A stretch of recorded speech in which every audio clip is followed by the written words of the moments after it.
We're learning more about the overdose death of Friends star Matthew Perry. 5 people are charged in the case, including the woman prosecutors call the ketamine queen. And now there are new questions about what ketamine is, how widely it's illicitly used, and how it became so accessible. Yeah, we're joined live by Bob Forrest, addiction specialist and spokesperson for DNA for Addiction. Thank you so much for being with us this morning.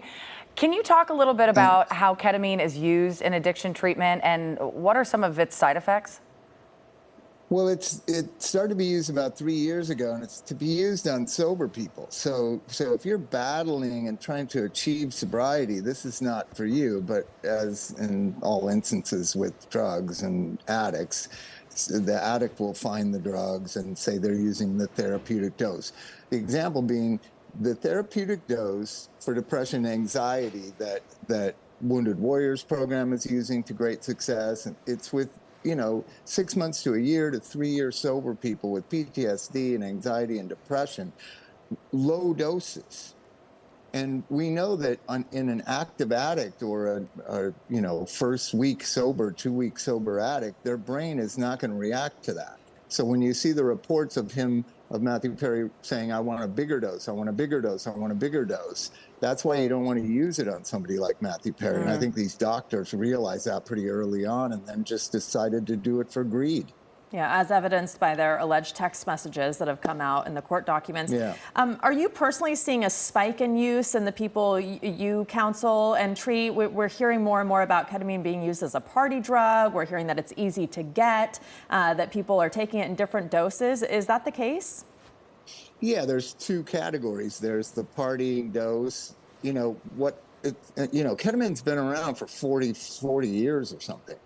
It becomes back popular because of the therapeutic use and all these clinics that are doing these drips and these doctors that are treating anxiety and depression. So all of a sudden the word ketamine and K-holes and all of a sudden becomes a part of the rave culture, the pop culture, and kids gravitate towards that and want to abuse that. So, when I first heard about it 3-4 years ago from a Harvard doctor, by the way, that they were having success with it for anxiety and depression and PTSD, I was like, oh no, this is going to lead to a resurgence of ketamine, and that's what we have. Well, it kind of reminds me of fentanyl, how that was used as a painkiller and then became popular in wider circles. I have to imagine, too, there's a danger in mixing some of these drugs. You don't know what you're getting all the time when you're going to buy some of these things. What are some of the dangers? Oh, it's like we are the industry that's been telling people they're going to die from drugs since the advent of drug treatment, probably 40, 50 years. In 1987 was the first year I went to treatment. 3,600 people in the United States died of drug overdoses. And as soon as you entered the treatment center, they said, you're going to die.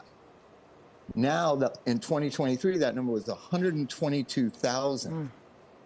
Right? Wow. And so when we're telling people they're going to die, there's been this kind of back and forth between the recovery community and the users of drugs that are entering treatment. You guys always say that. Well, now it's true.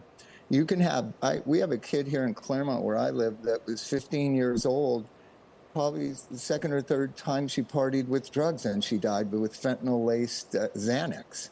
You don't know what's in the drugs anymore. I know that sounds crazy being a 1980s drug user, but it's frightening out there. It's frightening. It is really scary. We've heard so many of these horrific stories and from with parents young people, whose young people, young children died, teenagers died because they took the wrong drug, didn't know what they were taking.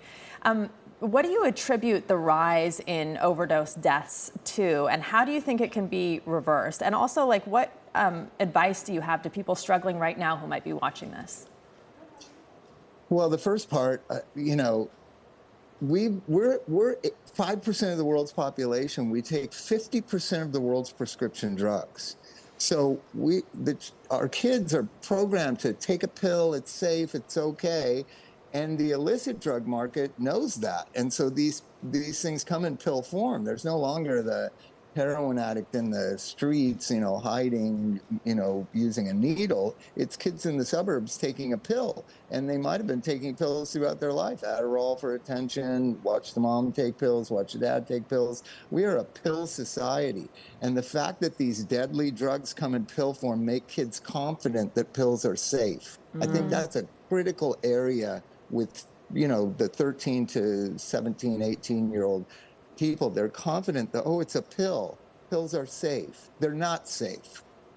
And we need to tell our kids they're not safe. It's an interesting point, right? for sure. And then, what's going on with the overdose death rate and the skyrocketing addict populations? I think it's hopelessness. I think we need to get away from our technology and stop listening to all this negativity. We all know that negative social media gets attention. It's called clickbait. We have a term for it.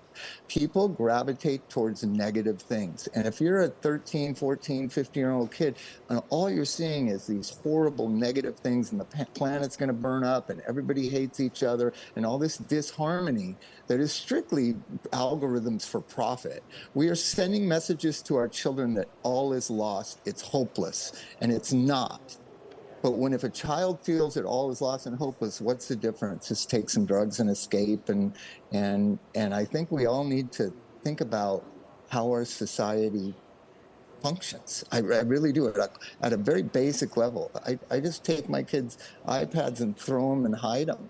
You can't let your kids, you know what I mean? You can disconnect the Wi-Fi and make them go outside. We've got to get kids away from technology, because it sets a tone that the world is an unsafe place. The world is a horrible place. People are mean. People are awful. My son started doing this thing. He's 13 years old. Anytime we take a family picture, he puts like a drink in front of his face, or he kind of turns away. Are you guys familiar with this? Yeah. It's because the kids at school will find an embarrassing family picture and post it online. We got to stop this. Yeah, no, it's all good advice. Well, Bob, thank you so much for your insight, and hopefully, awareness is the key. Thank you for joining us this morning. We appreciate it. Thanks so much for having me. The Democratic National